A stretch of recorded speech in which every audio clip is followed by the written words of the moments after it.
প্রিয় শিক্ষার্থী বন্ধুরা, আজকে থেকে আমরা তোমাদের একটা খুবই ইম্পর্টেন্ট অধ্যায় শুরু করতেছি, যেটা হচ্ছে তোমাদের প্রাণীবিজ্ঞান বইয়ের রক্ত ও সঞ্চালন। এই অধ্যায়টা অনেক বেশি ইম্পর্টেন্ট তোমার জানার জন্য, প্লাস এখান থেকে সৃজনশীল, এমসিকিউ, মেডিকেল কোশ্চেন, ইউনিভার্সিটির সব ধরনের কোশ্চেন আছে। সো এই অধ্যায়টাকে আমাদের খুব ভালো করে বুঝে বুঝে পড়তে হবে। এর আগে একটু বলে নেই যে এই অধ্যায়টাতে আমরা যা পড়বো, তোমাদের তোমরা যেই বই ফলো করো, আমাদের গাজী আজমল স্যারের বই, তো এই বইয়ে অনেক কিছু লেকিংস, মানে ইনফরমেশনের লেকিংস আছে। আমরা এগুলোকে এক্সট্রা ইনফরমেশন সহ পড়ে রাখবো। ওকে, তো প্রথমেই আসে আমাদের এই অধ্যায়ের প্রথম টপিক, যেটা হচ্ছে রক্ত কি। ঠিক আছে, রক্ত কি? আমরা যদি প্রথম উত্তরটা বলি, রক্ত এক ধরনের তরল যোজক কলা, যেটা আমাদের শরীরে বিভিন্ন ধরনের পুষ্টি উপাদান, অক্সিজেন এবং কি বর্জ্য পদার্থ গুলোকে কি করে পরিবহন করে। এই যোজক কলাটার নামই হচ্ছে, আমরা কি বললাম, রক্ত। রক্ত এক ধরনের তরল যোজক কলা, যোজক কলা যা আমাদের দেহে বিভিন্ন পুষ্টি উপাদান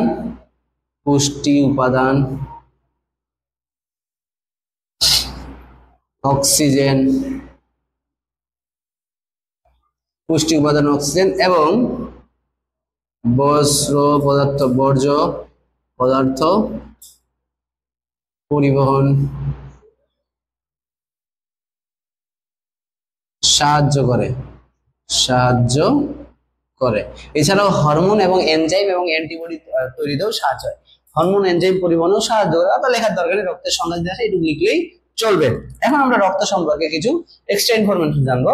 একজন পূর্ণবয়স্ক মানুষের রক্তের পরিমাণ, একজন পূর্ণবয়স্ক মানুষের দেহে রক্তের পরিমাণ হচ্ছে 5 থেকে 6 লিটার। কতটুকু? 5 থেকে 6 লিটার। তো একজন প্রাপ্তবয়স্কদের, কিন্তু একজন বাচ্চা তো আর সেম ব্লাড থাকবে না। এই জন্য আমরা বলি কি, তাদের দেহের ওজনের 8%। কি? দেহের ওজনের কত পার্সেন্ট? 8%। ওকে, দেহের ওজনের 8%। এবারে যদি আমরা আসি রক্তের পিএইচ, রক্তের পিএইচ কত? 7.35 থেকে 7.45, যা এভারেজে বললে 7.4। অর্থাৎ এখান থেকে আমরা বলতে পারি রক্ত হচ্ছে ঈষৎ ক্ষারীয়। রক্ত ঈষৎ ক্ষারীয়, রক্ত হচ্ছে কি ঈষৎ ক্ষারীয়। এরপরে যদি আমরা বলছি তাপমাত্রা, টেম্পারেচার, রক্তের টেম্পারেচার হচ্ছে কত? 36 থেকে 38 ডিগ্রি সেলসিয়াস। কত হয়? 36 থেকে 38 ডিগ্রি সেলসিয়াস। এবারে আসি আমরা আপেক্ষিক গুরুত্ব। আপেক্ষিক গুরুত্ব কি? যে সে পানির তুলনায় কতটুকু ভারী।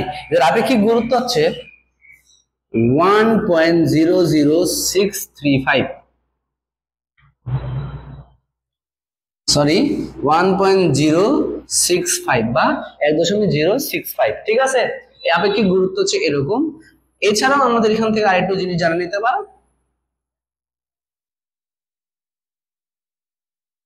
যে অজৈব লবণের উপস্থিতির জন্য রক্ত লবণাক্ত স্বাদ বিশিষ্ট, লবণাক্ত বা নোনতা স্বাদ বিশিষ্ট। ঠিক আছে, এগুলো হচ্ছে আমাদের রক্ত সম্পর্কে ইনফরমেশন। এরপরে আমরা যদি যাই রক্তের উপাদান, কোথায় যাচ্ছি? রক্তের উপাদান।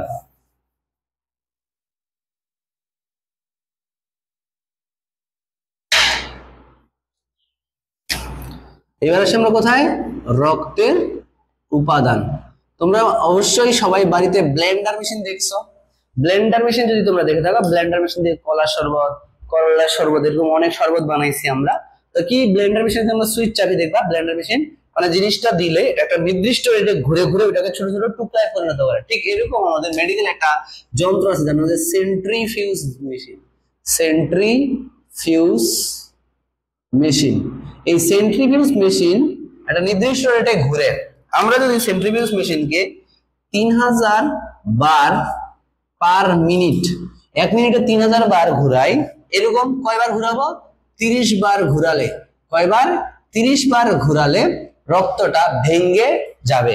এই রক্তটা ভেঙে যাওয়ার পরে আমরা যদি এটাকে টেস্ট টিউবের মধ্যে করে এভাবে রাখি, কিছুক্ষণ সময় দেখবা এর কিছু উপাদান নিচের দিকে লাল অংশ গঠন করবে আর উপরে একটা আমরা হলুদ অংশের স্তর পাবো। ঠিক আছে, হলুদ অংশের স্তর। এখান থেকে আমরা বুঝতে পারি রক্তের উপাদান কয়টা। রক্তের উপাদান দুইটি। কয়টা? দুইটা। একটা দেখো রক্তরস, রক্তরস, আর ওই যে নিচের দিকে লাল অংশটা পড়ছে না, এটা হচ্ছে কি? রক্ত কণিকা। নিচের দিকে যে জমা পড়ছে এটাকে বলতেছি আমরা রক্ত কণিকা, আর উপরে যেটা আছে এটার নাম হচ্ছে কি? রক্ত রস। ঠিক আছে, এই হচ্ছে অবস্থা। তো আমাদের দেখো এই রক্তরসের পরিমাণ হচ্ছে কত? 55%, আর রক্ত কণিকা হচ্ছে কি? 45%। আমরা কি করলাম? সেন্ট্রিফিউজ মেশিনের মধ্যে রক্তটা টেস্ট টিউবের মধ্যে নিয়ে এটাকে আমরা একটা নির্দিষ্ট রেটে ঘুরাইছি। ঘোরানোর পরে আমরা টেস্ট টিউবটাকে যদি আমরা রেখে দেই, তাহলে নিচের দিকে আমাদের কি কিছু অংশ লাল অংশ জমা হবে, যেটাকে আমরা রক্ত কণিকা বলি, আর উপরে হলুদ কালারের একটা অংশ হবে যাকে আমরা কি বলবো? রক্ত রস। এখন রক্ত রসকে যদি আমরা বিশ্লেষণ করি, রক্ত রসে আমরা দুই ধরনের উপাদান পাবো। একটা হচ্ছে পানি, পানি পাবো সব থেকে বেশি কত? 90 থেকে 92%, 90 থেকে 90, আর এখানে 8 থেকে 10% হচ্ছে কঠিন বস্তু। কি? কঠিন বস্তু। ওকে, এই কঠিন বস্তুগুলোর মধ্যে আমরা দুইটা ভাগে ভাগ করব। একটা হচ্ছে জৈব উপাদান, আর এটা হচ্ছে অজৈব উপাদান। অজৈব উপাদান। ঠিক আছে, জৈব উপাদানের মধ্যে আবার কত পার্সেন্ট আছে? ধরো 7 পয়েন্ট সামথিং, 7 থেকে ধরো 8%। ঠিক আছে, এটা হচ্ছে আমাদের কি? জৈব উপাদান। এই জৈব উপাদানের মধ্যে সবচেয়ে বেশি পরিমাণে থাকে প্রোটিন। কি থাকে? প্রোটিন। মনে রাখবা রক্তরসের ইংরেজি নাম হচ্ছে প্লাজমা। ইংরেজি নাম হচ্ছে কি? প্লাজমা। আর রক্তরসের মধ্যে যেই প্রোটিন গুলো থাকে তাদেরকে বলে প্লাজমা প্রোটিন। এগুলো প্লাজমা প্রোটিন। আর এই প্লাজমা প্রোটিনের নামগুলো তোমাকে অবশ্যই মুখস্থ রাখতে হবে। কি কি? অ্যালবুমিন, গ্লোবিউলিন,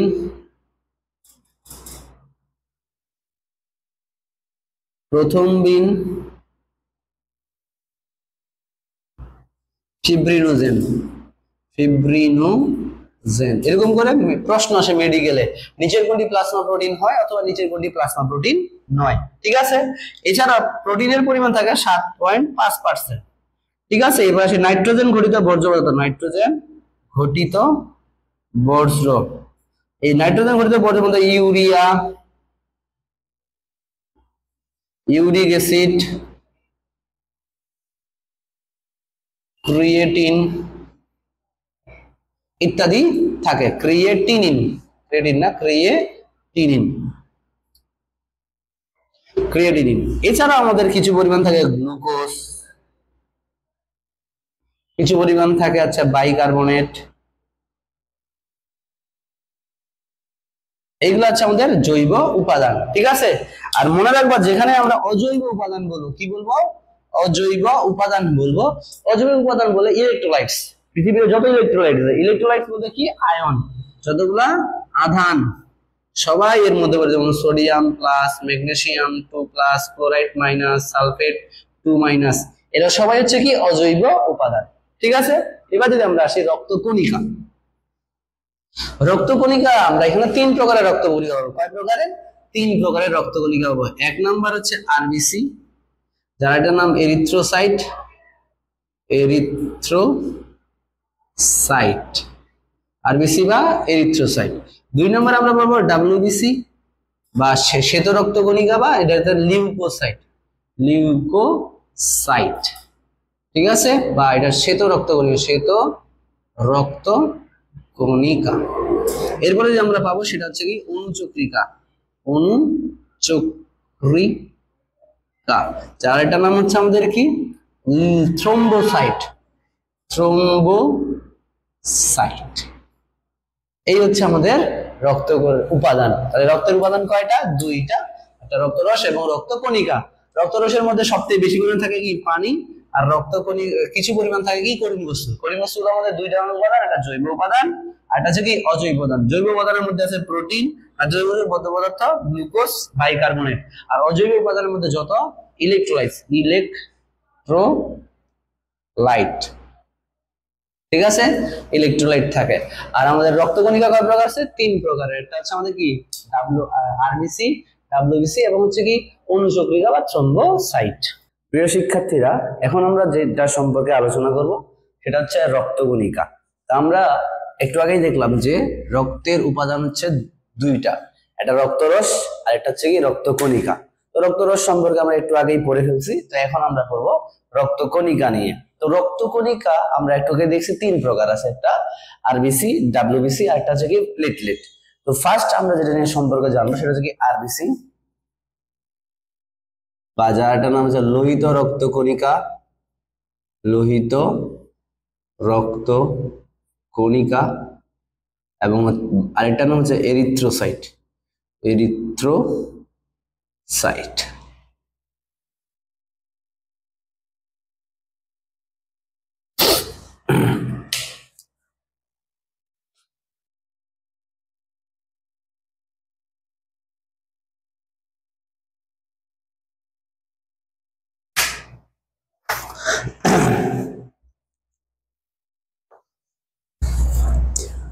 তো আমরা আরবিসি বা এরিথ্রোসাইট সম্পর্কে জানতে গেলে প্রথমে আমরা একদম স্টেপ স্টেপ করে পড়বো। প্রথম যে জিনিসটা আছে সেটা হচ্ছে কি আমাদের আকার। লোহিত রক্তকণিকার আকার কি রকম? ঠিক আছে, লোহিত রক্তকণিকা হচ্ছে কি বৃত্তাকার চাকতির মতো, চাকতির মতো, যেখানে দ্বি অবতল, তারা হচ্ছে কি দ্বি অবতল। এবং দ্বি অবতল বলতে কি বোঝাচ্ছে? অর্থাৎ তারা বৃত্তাকার, দেখো গঠনটা যদি বলি ঠিক এরকম বৃত্তাকার ঠিকই, কিন্তু আসলে এটাকে দেখতে দুই সাইড অবতল এই এরকম মনে হয়। ঠিক আছে, এক কথায় আমরা যদি দেখি যে আমরা আমাদের যে খাবারের প্লেট গুলো আছে, এই প্লেট গুলো যদি উল্টা দিকে ভাবে করি তাহলে দেখবা দ্বি অবতল। দুইটা প্লেট যদি আমি একটার সাথে অ্যাটাচ করি পিছন সাইডটা, তাহলে অবতল অংশ দুই দিকে, আর একটা কি বৃত্তাকার চাকতির মতো, দ্বি অবতল বৃত্তাকার চাকতির মতো। এবং হচ্ছে আমাদের কি এটা নিউক্লিয়াস বিহীন, এটা হচ্ছে কি নিউক্লিয়াস বিহীন। ঠিক আছে, তাহলে আমাদের আরবিসির আকারটা হলো বৃত্তাকার চাকতির মতো, দ্বি অবতল এবং নিউক্লিয়াস বিহীন। এখানে একটা জিনিস বলে রাখি, তোমাকে যদি প্রশ্ন করা হয় যেন আরবিসি কেন দ্বি অবতল, আরবিসি কেন দ্বি অবতল, আরবিসি কেন দ্বি অবতল, তাহলে আমরা যদি বলি যে এই যে নিউক্লিয়াস কোষের 10 থেকে 15% জায়গা দখল করে। ঠিক আছে, যেহেতু এদের নিউক্লিয়াস নেই, এই নিউক্লিয়াস না থাকার কারণে ওই জায়গাটা খালি থাকে। খালি জায়গাটার জন্য তাদের ওই জায়গাটা একটু কি হয়, একটু খাদের সৃষ্টি হয়, যেটার জন্য সে দ্বি অবতল হয়েছে। আর এটার সুবিধা কি, দ্বি অবতল হওয়ার কারণে তারা হচ্ছে সেখানে বেশি পরিমাণে অক্সিজেন, কি বলতো, অক্সিজেন ধারণ করতে পারে। ঠিক আছে, আমরা যখন কাজ করব তখন দেখবো যে আরবিসির কাজ হচ্ছে কি অক্সিজেন পরিবহন করা, আর দ্বি অবতল হওয়ার কারণে স্পেসটা বেশি থাকে, যে কারণে সে বেশি পরিমাণ কি করতে পারে, অক্সিজেন ক্যারি করতে পারে। এখন যদি আমরা যাই যে এদের সংখ্যা, আরবিসির সংখ্যা, এই সংখ্যাগুলা হয়তোবা তোমাদের বই এরকম করে লেখা আছে যে মহিলাদের ক্ষেত্রে একরকম, পুরুষদের ক্ষেত্রে একরকম, এটা এক এক বইয়ে এক এক রকম ভ্যারি করে। ঠিক আছে, এক এক বইয়ে এক এক রকম ভেরি করে। তো আমরা যেটা হচ্ছে নর্মাল পড়ে থাকি সেটা আমরা পড়বো, সেটা হচ্ছে যে সংখ্যা। এদের ক্ষেত্রে আমরা যদি প্রাপ্তবয়স্ক পুরুষ বলি, প্রাপ্তবয়স্ক পুরুষে 50 থেকে 54 লাখ, প্রাপ্তবয়স্ক মহিলাতে এদের সংখ্যা হচ্ছে কত, 44 থেকে 49 লাখ, শিশুদের ক্ষেত্রে 60 থেকে 70 লাখ, এবং ভ্রূণ অবস্থায়, কোথায়? ভ্রূণ অবস্থায় এদের সংখ্যা হচ্ছে আমাদের কত? 80 থেকে 90 লাখ। এই জায়গাটা খুবই ইম্পর্টেন্ট ফর মেডিকেল এমসিকিউ বা বোর্ড এমসিকিউ এর জন্য, ঠিক আছে? এই অংশটুকু খুবই ইম্পর্টেন্ট। এখন আমি যদি কিছু কোশ্চেন করি যে কেন পুরুষের তুলনায় মহিলাদের রক্তকণিকার সংখ্যা কম, অর্থাৎ আরবিসির সংখ্যা কেন পুরুষ তুলনায় মহিলাদের কম, তাহলে এটা সম্পর্কে জানতে হলে আমাদের একটা বিশেষ প্রক্রিয়া সম্পর্কে জানতে হবে, যার নাম হচ্ছে এরিথ্রোপোয়েটিন।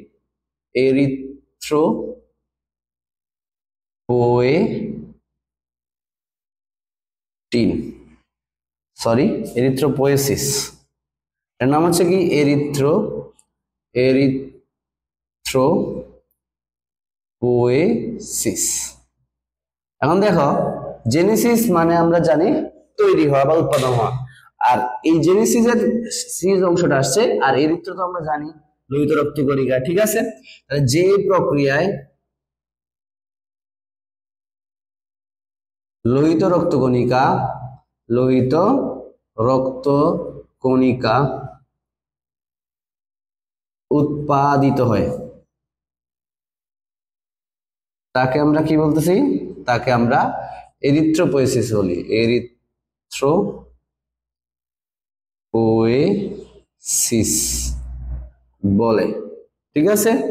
আর এই এরিথ্রোপোয়েসিস নরমাল অবস্থায় যা থাকে আমাদের পুরুষদের ক্ষেত্রে, কেন এখানে এরিথ্রোপোয়েসিসটা বেশি হয় বা লোহিত রক্তকণিকা উৎপন্ন হয়? তো এখানে যে আমরা বলি পুরুষদের একটা হরমোন আছে, জানেন, টেস্টোস্টেরন হরমোন, টেস্টোস্টেরন হরমোন, যা এরিথ্রোপোয়েসিসে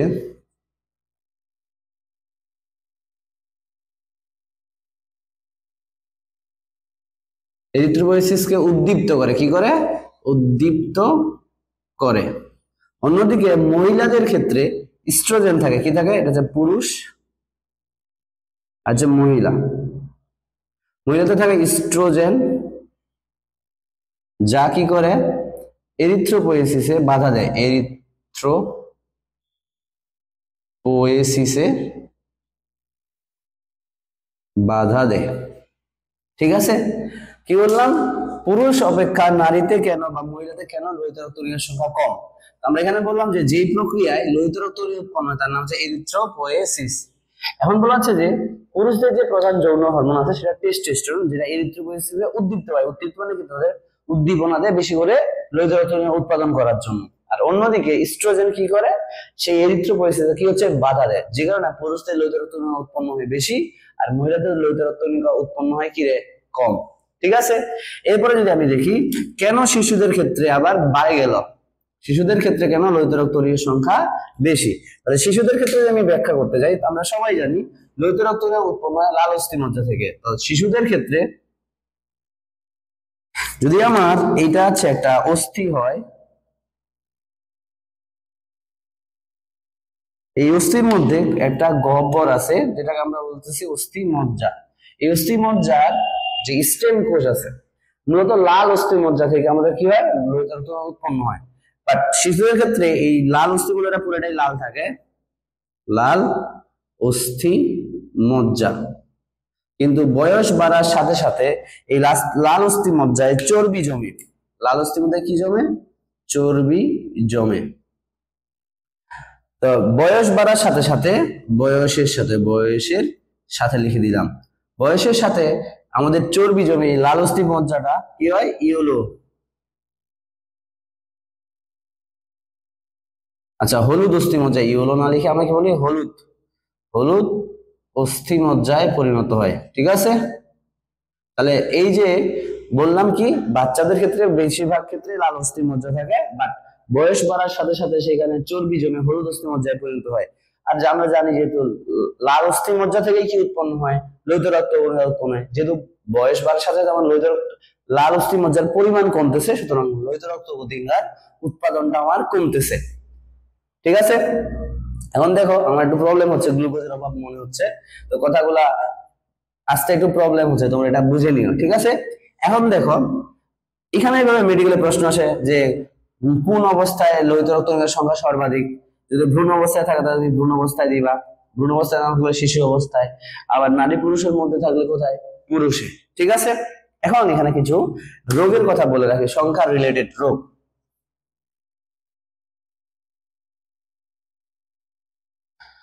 যদি আমার কি বললাম, যদি এই যে আমাদের যতটুকু লোহিত রক্তকণিকা এভারেজে থাকা দরকার তার থেকে আরবিসি কত পার্সেন্ট, 25% কমে যায়, কমে যায়, তাকে বলি আমরা এনিমিয়া, এনিমিয়া বা রক্ত স্বল্পতা। কি বলি, রক্ত স্বল্পতা, এটাকে আমরা কি বলবো, এনিমিয়া বা রক্ত স্বল্পতা। আর যদি আরবিসির পরিমাণ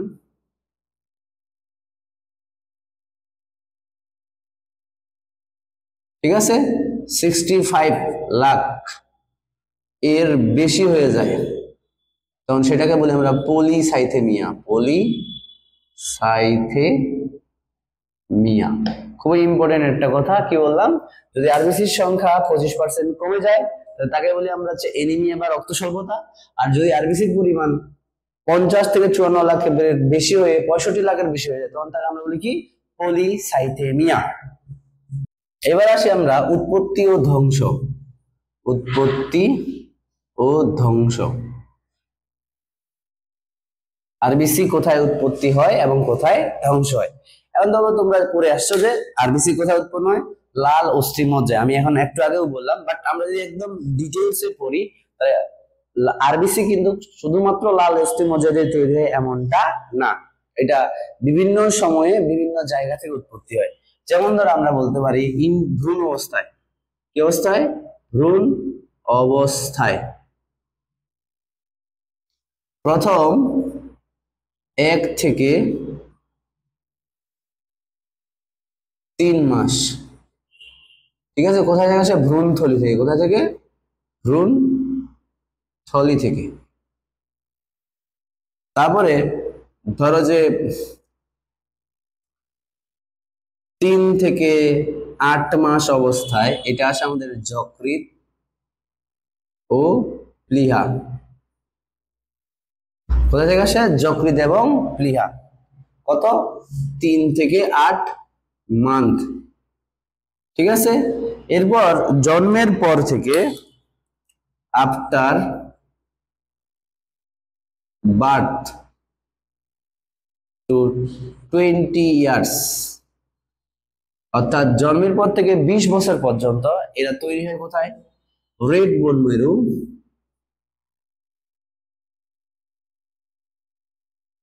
মেরু অফ অল লং বোন,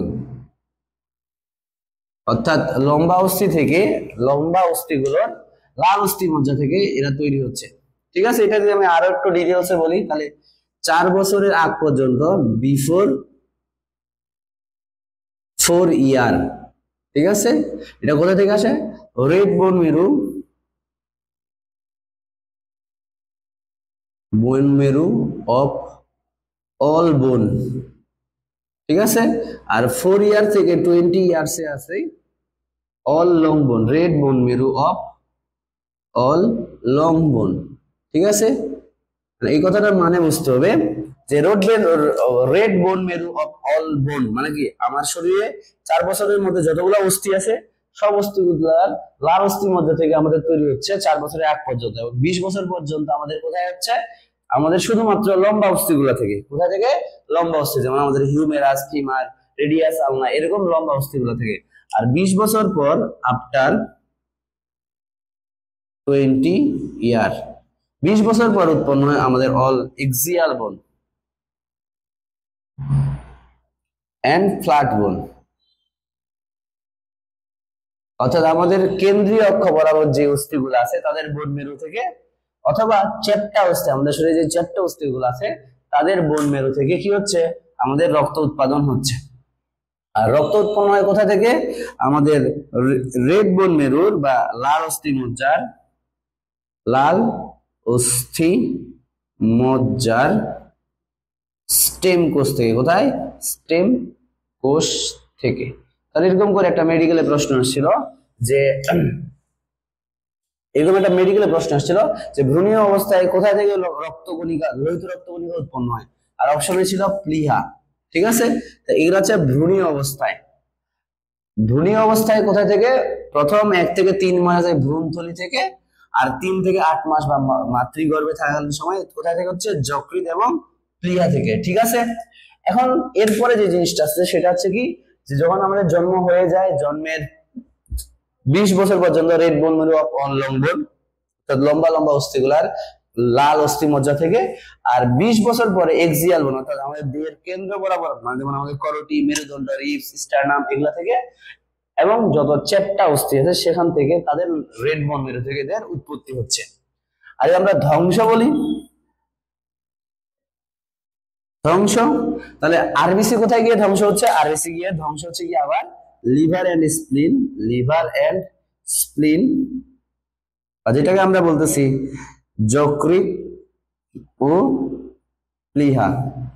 ঠিক আছে, যকৃৎ এবং প্লীহা। আর এখানে গিয়ে যেহেতু আরবিসি আমাদের ভাঙতেছে, এই জন্য এটাকে বলা হচ্ছে কি আরবিসি কবরস্থান। এটাকে কি বলা হচ্ছে? আরবিসির কবরস্থান। তাহলে এমসিকিউতে প্রশ্ন আসতে পারে আরবিসির কবরস্থান বলা হয় কোনটিকে? তখন তুমি বলা লিভার এবং স্প্লিহাকে, বা লিভার এন্ড স্প্লিন বা যকৃৎ এবং প্লীহাকে। এখন আমরা আসবো এর হচ্ছে আয়ুষ্কাল, আরবিসির আয়ুষ্কাল। আরবিসির আয়ুষ্কাল হচ্ছে 120 দিন, 120 ডেজ। ঠিক আছে, 120 দিন, অর্থাৎ আমাদের দেহে প্রতি সেকেন্ডে প্রায় 20 মিলিয়ন বা 20 কোটি কি হচ্ছে? লোহিত রক্ত উৎপন্ন হয়, আবার ধ্বংস হয়। কিন্তু আমরা স্পেসিফিক বলে ভাবি একটা লোহিত রক্ত আজকে উৎপন্ন হলে তার 120 দিন পর সে কি হয়ে যায়? ধ্বংস হয়। 20 দিন পর কি হচ্ছে? সে ধ্বংস হয়। এবং ধ্বংস হয়ে কি হয়? তাহলে দেখো, আরবিসি ধ্বংস হইলে যেটা জিনিস পাই, এটাকে যদি আমি বলি ফ্রেজাইল আরবিসি, এ ধরো আরবিসি 120 দিন পর সে ধ্বংস হইলো, ধ্বংস হয়ে তার উপাদানগুলোকে আলাদা হয়ে যায়। একটা যে হিম, আর এটা কি গ্লোবিন। কিসে পরিণত হয়? গ্লোবিন। যে গ্লোবিনটা আমাদের যকৃতের মধ্যে চলে যাবে এবং অ্যামাইনো অ্যাসিডে পরিণত হবে। ঠিক আছে, কারণ এটা হচ্ছে একটা প্রোটিন অংশ। গ্লোবিন হচ্ছে একটা কি প্রোটিন অংশ।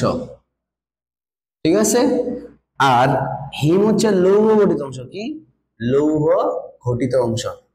এই হিমটা এবার কি বললাম, এটা গ্লোবিন আমার যকৃতে চলে যাবে, অ্যামাইনো অ্যাসিডে পরিণত হবে।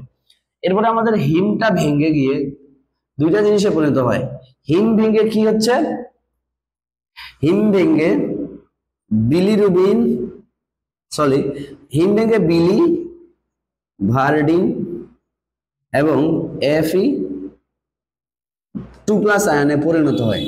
আর এই Fe2+ বা আয়রন অংশটা, এই আয়রন অংশটা আমাদের কি হচ্ছে? আয়রন অংশটা স্টোরড ইনটু লিভার। এটা কোথায়? আমাদের যকৃতে গিয়ে জমা হচ্ছে আয়রন অংশটা। এরপরে এই বিলিভার্ডের নানা পরিবর্তন হবে, পরিবর্তন হয়ে কিসে পরিণত হবে? বিলিরুবিন। ঠিক আছে, বিলিরুবিন। এখন এই বিলিরুবিনটা আবার আমাদের শরীরের দুইটা অংশে চলে যায়। ঠিক আছে, স্টারকোবিলিনোজেন। এরপরে এই বিলিরুবিনটা কোথায় যাবে? যকৃতে। যকৃতে গিয়ে স্টারকোবিলিনোজেন গঠন করে। আর এই স্টারকোবিলিনোজেন আমাদের কিসের মাধ্যমে? স্টুলের মাধ্যমে দেহ থেকে কি হয়? নিষ্কাশিত হয়, নিষ্কাশিত হয়। ঠিক আছে, স্টারকোবিলিনোজেন এরপরে আবার চলে যাবে কিডনিতে। কোথায়? কিডনি। এই কিডনিতে গিয়ে সে কি তৈরি করে? ইউরোবিলিনোজেন। ইউরোবিলিনোজেন, যেটা ইউরিনের সাথে দেহ থেকে কি হয়? বের হয়ে যায়। ঠিক আছে, তাহলে আমরা যদি বলি আরবিসি যখন আমাদের 120 দিন হইলো, এই 120 দিন পরে ভেঙে সে দুইটা অংশে পরিণত হয়, একটা হচ্ছে আমাদেরকে হিম আর একটা হচ্ছে গ্লোবিন।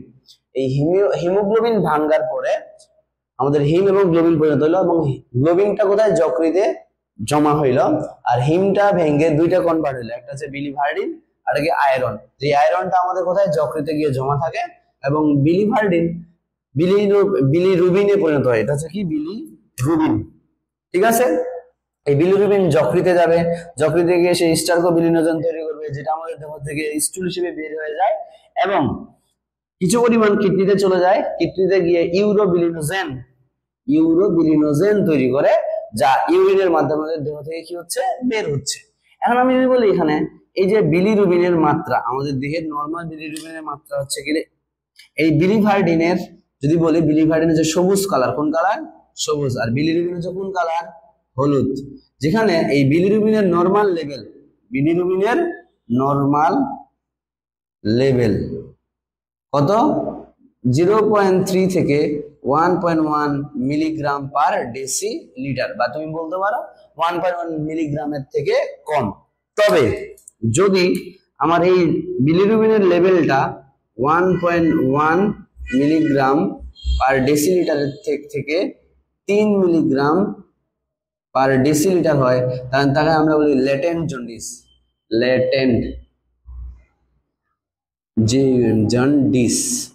ঠিক আছে, আর যদি কখনো সে 3 মিলিগ্রাম, তার লেভেলটা 3 মিলিগ্রাম পার ডেসিলিটারের থেকে বেশি হয়, তখন আমরা বলি আগে ক্লিনিক্যাল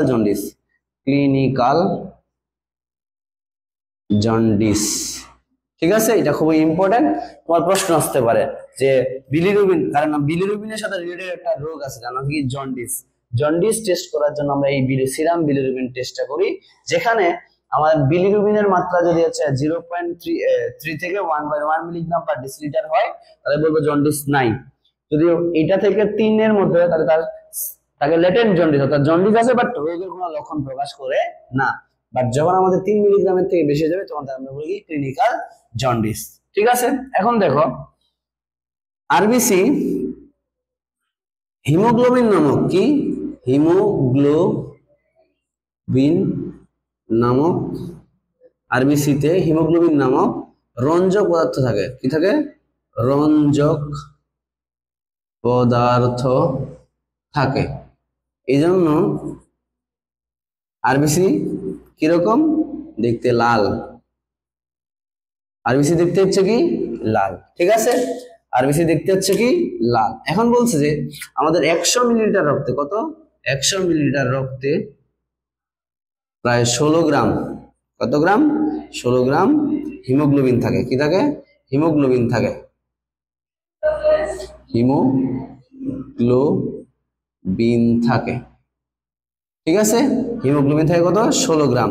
ঠিক আছে, কিন্তু আমি যদি একটা বলি স্পেসিফিক একটা আরবিসি, একটি আরবিসিতে হিমোগ্লোবিন থাকে 29 পিকোগ্রাম, আর আমরা 1 পিকোগ্রাম সমান কত জানি, 10^12 গ্রাম। ঠিক আছে, এই একটা আরবিসিতে আমাদের হিমোগ্লোবিন থাকার মতো কত, 29 পিকোগ্রাম। ঠিক আছে, এখন দেখো হিমোগ্লোবিনের গঠন যদি দেখি, এই হিমোগ্লোবিনের গঠনে যদি আমরা এরকম 4টা পলিপেপটাইড চেইন পাই, কয়টা, 4টা পলিপেপটাইড চেইন পাই।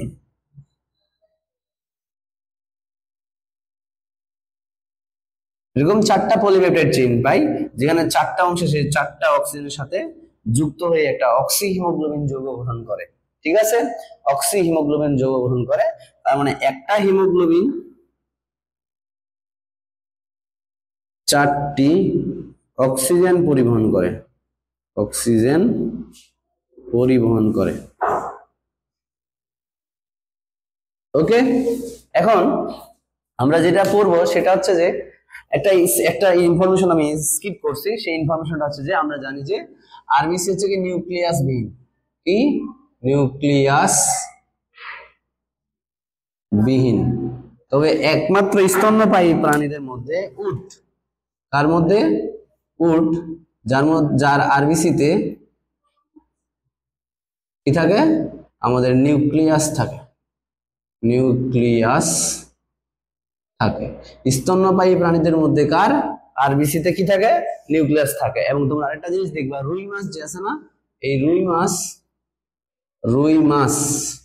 রুই মাছের আরবিসি তেও কিন্তু নিউক্লিয়াস যুক্ত।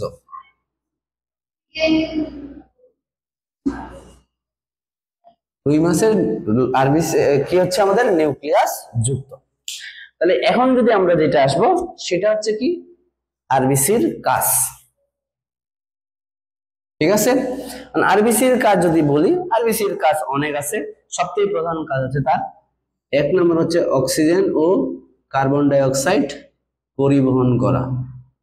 এবং তোমরা যারা পড়ছো 5ম অধ্যায়, সেখানে দেখা যাবে যে অক্সিজেনের সাথে যুক্ত এসে অক্সিহিমোগ্লোবিন রূপে একটা যৌগ গঠন করে, যার মাধ্যমে প্রায় 97% হচ্ছে কি করে অক্সিজেন পরিবহন করে। আর কার্বন ডাই অক্সাইডের সাথে যুক্ত হয়ে কার্বামিনো হিমোগ্লোবিন গঠন করে, যেটা হচ্ছে আমাদের কার্বন ডাই অক্সাইড পরিবহনে সাহায্য করে। 2 নম্বর রক্তের সান্দ্রতা রক্ষা করে। 3 নম্বর রক্তের গ্রুপ নির্ধারণ করে। ঠিক আছে, নির্ধারণ করে। কারণ আমরা জানি আরবিসিতে আমাদের 2 ধরনের অ্যান্টিজেন আছে, এ এবং বি, এবং রক্তকোষে থাকে 2 ধরনের অ্যান্টিবডি, ছোটদের এ এবং বি, যার মাধ্যমে আমরা এবিও ব্লাড গ্রুপটা করতে পারি। এটা হলো ব্লাড গ্রুপ নির্ধারণ। ঠিক আছে, এবারে যদি আমরা বলি বাফার হিসেবে অম্ল ক্ষারকের ভারসাম্য রক্ষা করে। এই হচ্ছে ওভারঅল আমাদের আরবিসি নিয়ে আলোচনা। নেক্সট আমরা যাচ্ছি ডাব্লিউবিসি বা শ্বেত রক্তকণিকা। এখন আমরা আসি ডাব্লিউবিসি বা শ্বেত রক্তকণিকা, বা যেটাকে আমরা বলতেছি লিউকোসাইট।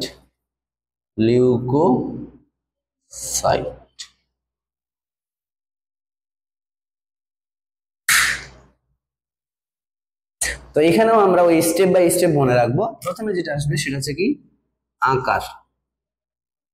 যে শ্বেত রক্তকণিকা বা ডাব্লিউবিসি অনিয়ত আকৃতির, ঠিক আছে, অর্থাৎ নির্দিষ্ট কোনো আকার আকৃতি নাই। কার মতো? অ্যামিবার মতো। কার মতো রে? অ্যামিবার মতো। নিউক্লিয়াস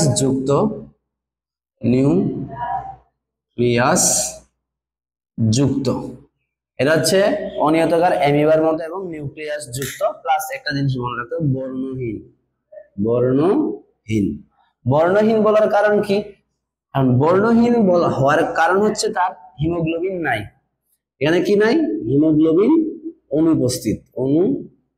যদি হিমোগ্লোবিন থাকতো বা অন্য রঞ্জক পদার্থ থাকতো, সেটা বর্ণযুক্ত হইতো। যেহেতু এখানে হিমোগ্লোবিন অনুপস্থিত, সে কারণে এরা হচ্ছে কি রে বর্ণহীন। আর বর্ণহীন বলে এদেরকে কি নাম দেওয়া হয়েছে?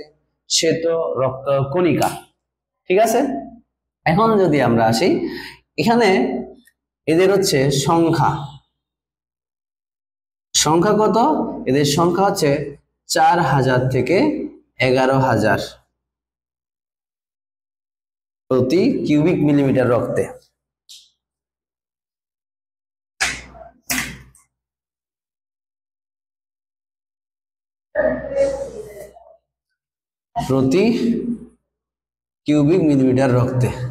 ঠিক আছে, এখন এই জায়গায় একটা জিনিস মনে রাখবা, যদি কারো শ্বেত রক্ত ডাব্লিউবিসি 4000-এর কম হয়, তো সেই রোগটাকে বলে আমরা লিউকোপেনিয়া।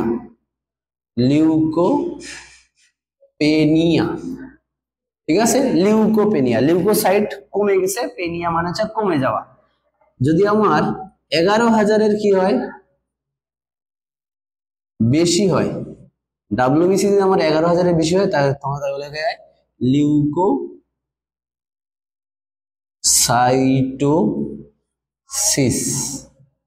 ঠিক আছে, কিন্তু যদি আমার ডাব্লিউবিসি অস্বাভাবিকভাবে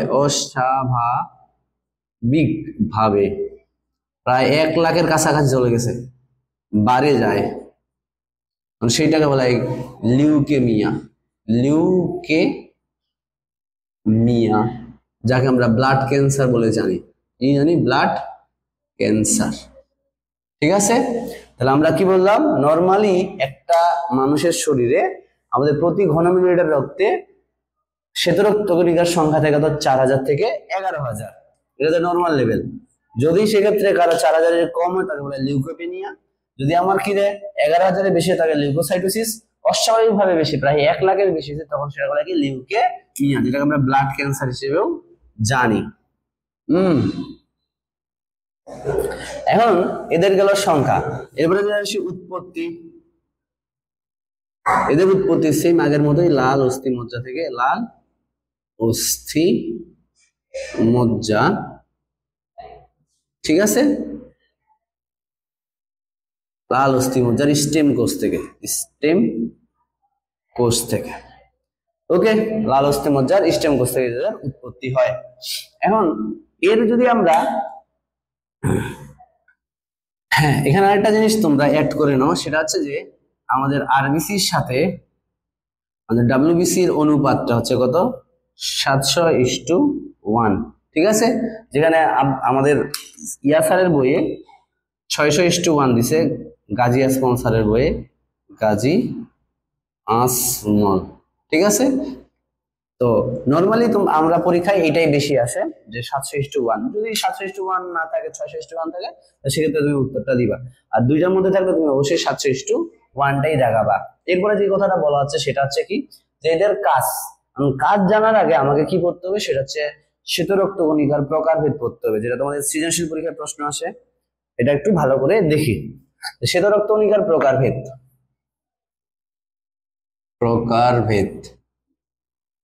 ঠিক আছে, শ্বেতরক্ত কণিকার প্রকারভেদ যদি আমরা বলি, যে এই যে শ্বেতরক্ত কণিকা বললাম একটু আগে, অনিয়ত আকৃতি, এদের নির্দিষ্ট কোনো আকার আকৃতি নাই, নিউক্লিয়াস যুক্ত। এখন বলছে যে শ্বেতরক্ত কণিকার যে সাইটোপ্লাজম আছে, এই সাইটোপ্লাজম দানাদার পদার্থের উপস্থিতি অনুপস্থিতির উপর ভিত্তি করে আমরা শ্বেতরক্ত কণিকাকে দুই ভাগে ভাগ করছি। একটা হচ্ছে অ্যাগ্রানুলোসাইট,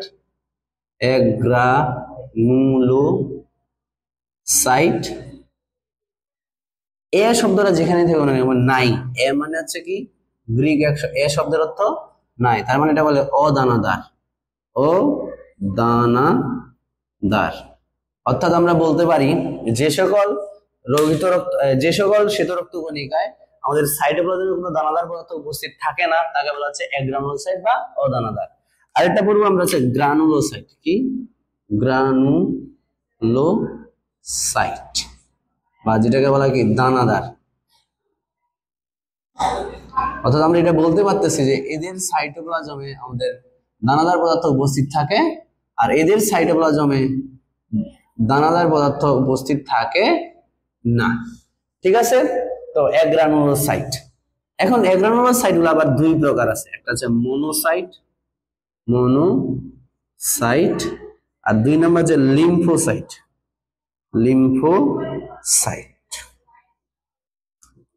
তো আমরা আসতেছি মনোসাইট নিয়ে।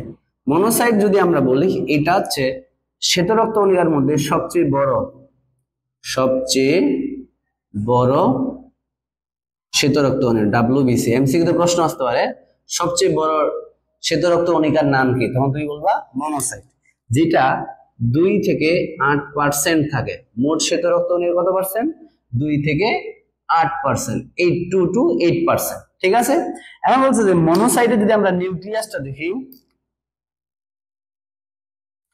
এদের নিউক্লিয়াস অশ্বক্ষুরাকৃতির।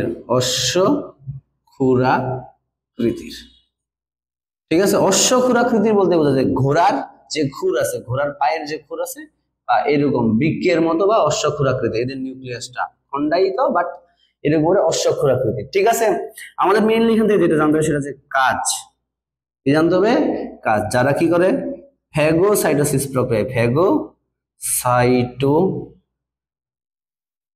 ফ্যাগোসাইটোসিস প্রক্রিয়ায় জীবাণু ভক্ষণ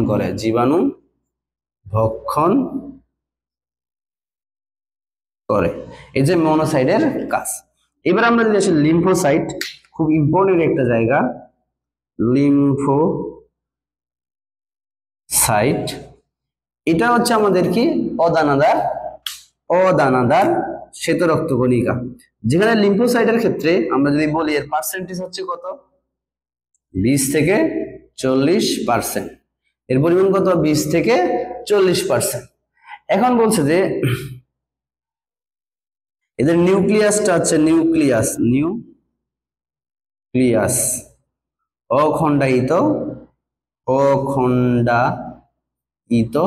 ও হচ্ছে কি গোলাকার বা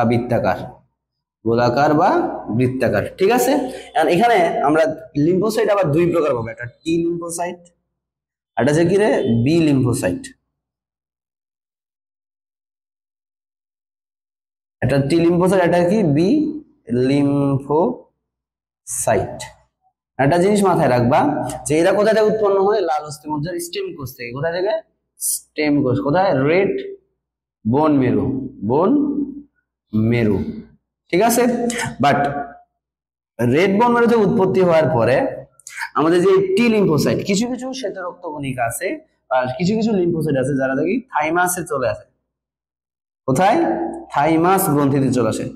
থাইমাস গ্রন্থিতে আসে তারা হচ্ছে কি ম্যাচিউর হয়, থাইমাস গ্রন্থিতে আসে ম্যাচিউর হচ্ছে। আর থাইমাস গ্রন্থিতে আসে ম্যাচিউর হচ্ছে বলে যার নাম বলছে কি টি লিম্ফোসাইট। আর কিছু কিছু শ্বেত রক্তকণিকা আছে যারা বোন মেরুতেই থাকে যায়। কি করে? বোন মেরুতেই থাকে যায়। আর যারা বোন মেরুতে থাকে যায় তাদেরকেই বলা যায় যে নামের সাথে আছে বোন বি লিম্ফোসাইট। এই দুইটার নাম হচ্ছে তো টি লিম্ফোসাইট কি হইলো, উৎপন্ন হইলো রেড বোন মেরু থেকে, কিন্তু পরিণত হইলো কোথায় গিয়ে? থাইমাস গ্রন্থিতে। এই জন্য তাদের মানে থাইমাস থেকে টি আসছে, তাদের টি লিম্ফোসাইট। আর কিছু কিছু লিম্ফোসাইট আছে যারা বোন মেরুতে উৎপত্তি হয়ে আবার বোন মেরুতেই থাকে যায়, তাদের বলে কি বি লিম্ফোসাইট। এখন এদের কাজ কি? এদেরও কাজ জীবাণু ভক্ষণ করে, যেমন টি লিম্ফোসাইট ডিরেক্টলি আমাদের কি সেল মেডিয়েটেড ইমিউনিটিতে অংশগ্রহণ করে, সেল মেডিয়েটেড ইমিউনিটি, অর্থাৎ ডিরেক্ট তারা জীবাণুকে ধ্বংস করে। আর বি লিম্ফোসাইটের কাজ হচ্ছে অ্যান্টিবডি তৈরি করা। কি করা? অ্যান্টিবডি তৈরি করা, ঠিক আছে, এবং স্মৃতিকোষ হিসেবে কাজ করে। তো এগুলো তোমরা একটু ভালো করে পড়ে নিবা। এগুলো কিন্তু মেডিকেলে বহুত প্রশ্ন আসে, যেমন নিজেই ভাই দিয়ে দেয় নিচের কোনটি গ্রানুলোসাইট অথবা নিচের কোনটি অ্যাগ্রানুলোসাইট, কোনটার কাজ কি, ঠিক আছে। পার্সেন্টেজ মনে না রাখলেও চলবে, তারপর হচ্ছে তোমার নিউক্লিয়াস কিরকম সেটা মনে না রাখলেও চলবে, বাট কাজটা তোমাকে মাস্ট মনে রাখতে হবে। এবার আসে আমরা গ্রানুলোসাইট বা দানাদার। কি বলছিলাম? গ্রানুলোসাইট যে সকল শ্বেত রক্তকণিকার সাইটোপ্লাজমে দানাদার পদার্থ উপস্থিত থাকে তাদের বলা হয় গ্রানুলোসাইট। এই গ্রানুলোসাইট লিশম্যান বর্ণে বিভিন্ন ধরনের বর্ণ প্রদর্শন করে, তার উপর ভিত্তি করে এটাকে তিন ভাগে ভাগ করা হয়েছে। একটা হচ্ছে নিউট্রোফিল, দুই নাম্বার হচ্ছে বেজোফিল, তিন নাম্বার ইউসিনোফিল। এখন দেখো নিউট্রো শব্দটার মানে কি? নিউট্রাল মানে কি? নিরপেক্ষ। এরা হচ্ছে কি ধর্মগতভাবে নিরপেক্ষ এবং তারা হচ্ছে বর্ণহীন, ঠিক আছে। নিউক্লিয়াস খণ্ডায়িত। পার্সেন্টেজ তোমরা দেখে নাও, এর পার্সেন্টেজ হচ্ছে কত? নিউট্রোফিলের পার্সেন্টেজ 60 থেকে 70%। আর এদের নিউক্লিয়াসটা হচ্ছে আমাদের কি খণ্ড বিশিষ্ট।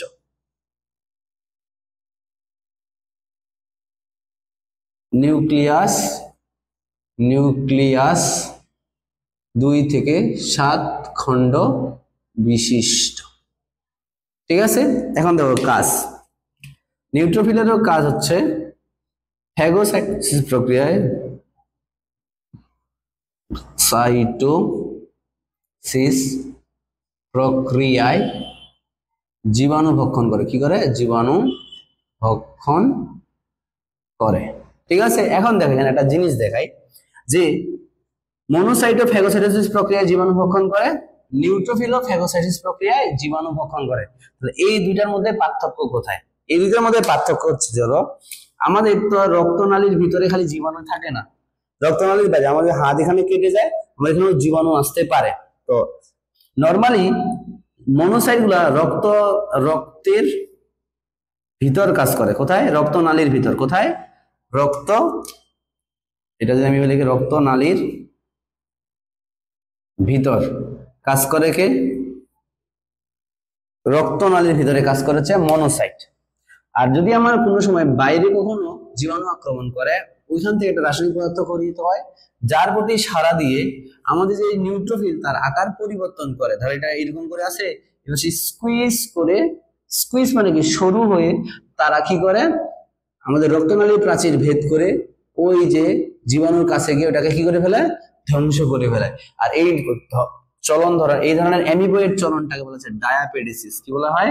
ডায়াপেডিসিস। তাহলে ডায়াপেডিসিস কি? ডায়াপেডিসিস হচ্ছে কি, যে নিউট্রোফিল তার আকার পরিবর্তন করে যখন কি করে আমাদের রক্ত নালী থেকে বের হয়ে অ্যামিবয়েড চলন প্রদর্শন করে, সেই চলনটাকেই বলতেছে আমরা কি? ডায়াপেডিসিস। অর্থাৎ এরা রক্তনালীর ভিতরেই শুধুমাত্র থাকে, আর নিউট্রোফিল রক্তনালীর বাইরেও যদি কোনো জীবাণু আক্রমণ করে সেগুলোকে কি করে? ফ্যাগোসাইটোসিস প্রক্রিয়া ধ্বংস করে। এবার আসো বেসোফিল। দেখো বেস মানে কি রে? ক্ষার। তার মানে এটা বুঝতে হবে, এরা হচ্ছে কি ক্ষারীয়। এরা হচ্ছে কি ক্ষারীয়। এবং ক্ষারের সবসময় বর্ণ কি হয়? নীল বর্ণযুক্ত। কোন? নীল বর্ণযুক্ত। ক্ষারীয় এবং তারা কি নীল বর্ণযুক্ত। তুমি যদি পার্সেন্টেজ দেখো, এদের পার্সেন্ট খুবই কম, 0.5 থেকে 1% অনলি। এদের পরিমাণ খুবই কম, ঠিক আছে? কারণ এদের নিউক্লিয়াসটা হচ্ছে আমাদের কিরকম? 2 খণ্ড বিশিষ্ট নিউক্লিয়াস, 2 খণ্ড বিশিষ্ট, ঠিক আছে? এখন এরা যদি 2 খণ্ড বিশিষ্ট হয়, তাহলে এখন আমরা যে জিনিসটা বলবো, এর কাজ ভেরি ভেরি মোস্ট ইম্পর্টেন্ট। এর কাজটা, এর কাজ আছে 2টা উপাদান ক্ষরণ করে, একটা হেপারিন আর একটা রাসায়নিক পদার্থ হিস্টামিন। বেসোফিলের কাজ কি? 2টা রাসায়নিক পদার্থ ক্ষরণ করতে, একটা হেপারিন আর একটা হচ্ছে হিস্টামিন। হেপারিনের কাজ হচ্ছে রক্তনালীর ভিতর, রক্তনালীর ভিতর রক্ত জমাট বাঁধতে বাধা দেয়, ঠিক আছে? এই জন্য এটার নাম হচ্ছে অ্যান্টিকোয়াগুলেন্ট। অ্যান্টিকোয়াগুলেন্ট। তাহলে অ্যান্টিকোয়াগুলেন্ট বলার কারণ কি? তোমরা সবাই জানো যে আমরা যখন ছাগল কাটি বা গরু কাটি, তখন রক্তটা যখন বাইরে বের হয়, কিছু সময় পরে রক্তটা কি হয়ে যায়? জমাট বাঁধে যায়। রক্ত জমাট বাঁধার প্রক্রিয়া আমরা পূর্ব পরবর্তীতে আমাদেরও শরীরে যদি এরকম কোনো জায়গায় রক্ত জমাট বাঁধতে পারে বায়ু সংস্পর্শে আসলে, ঠিক আছে, কেটে গেলে, তো হেপারিন কি করে? আমাদের রক্তনালীর ভিতরে রক্ত জমাট বাঁধতে দেয় না, ঠিক আছে? আর হিস্টামিন কি করে? রোগ প্রতিরোধ ক্ষমতা বাড়ায়। কি করে? রোগ প্রতিরোধ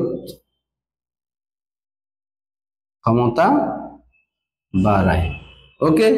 আর ইউসিনোফিল, দেখো আমাদের নিরপেক্ষ চলে গেছে, ক্ষারীয় চলে, এটা তাহলে কি হবে? অম্লীয়। কি হবে? অম্লীয়। এবং এর পরিমাণ হচ্ছে আমাদের কি, সরি, এটার বর্ণ হবে কি? লাল। অম্ল সবসময় কোন বর্ণ হয়? লাল। আর পরিমাণ কত? 2 থেকে 4%। 2 থেকে 4%। আর এর কাজ কি? অ্যালার্জি ও কৃমির লার্ভা প্রতিরোধ করে। কৃমির লার্ভা প্রতিরোধ করে। এই হচ্ছে আমাদের কি শ্বেত রক্তকণিকার প্রকারভেদ প্লাস তাদের কাজ। সৃজনশীল পরীক্ষায় প্রশ্ন আসে শ্বেত রক্তকণিকার প্রকারভেদ আলোচনা করো, অথবা এইভাবে পরীক্ষা আসে যে শ্বেত রক্তকণিকার শ্রম বন্টন আলোচনা করো, তখন তুমি এইভাবে শ্রম প্রকারভেদ সহ কাজ ভাগ করে, শ্রম বন্টন মানে কি? কাজ ভাগ করা, ঠিক আছে? প্রকারভেদ সহ তুমি কাজটা লিখে দিবা। ওকে। এখন আমরা আসি আমাদের আজকের লাস্ট টপিক, সেটা হচ্ছে কি? অনুচক্রিকা। এবার আসি আমরা কি? অনুচক্রিকা, ঠিক আছে? অনুচক্রিকা, অনু মানে ক্ষুদ্র, চক্রিকা মানে কোন, এর আরেকটা নাম হচ্ছে থ্রম্বোসাইট। থ্রম্বোসাইট, ঠিক আছে? থ্রম্বোসাইট বলার কারণ থ্রম্বাস থেকে আসছে, থ্রম্বাস মানে জমাট বাঁধা, ঠিক আছে? এটা রক্ত জমাট বাঁধতে সাহায্য করে বলে এটা আরেকটা নাম কি? থ্রম্বোসাইট। এখন দেখো এদের আকার,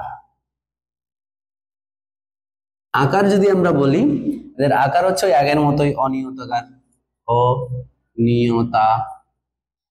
কার। তারপরে হচ্ছে আমাদের এটা ক্ষুদ্র, হ্যাঁ, নিউক্লিয়াস যুক্ত, সরি নিউক্লিয়াস বিহীন, নিউক্লিয়াস বিহীন।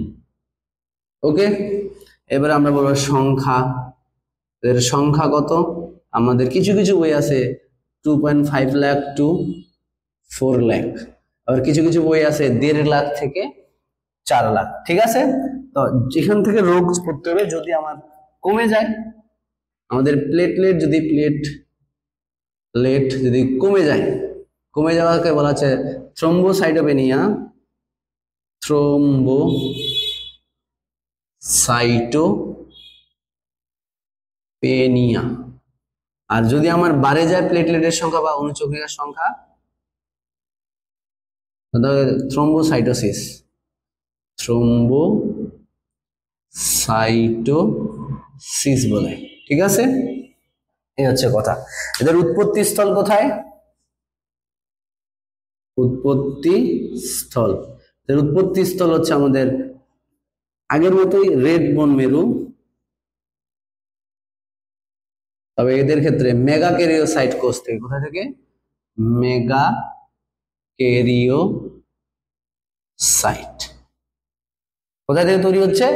রেড বোন মেরুর মেগা ক্যারিওসাইট কোষ থেকে। ঠিক আছে, এখন দেখো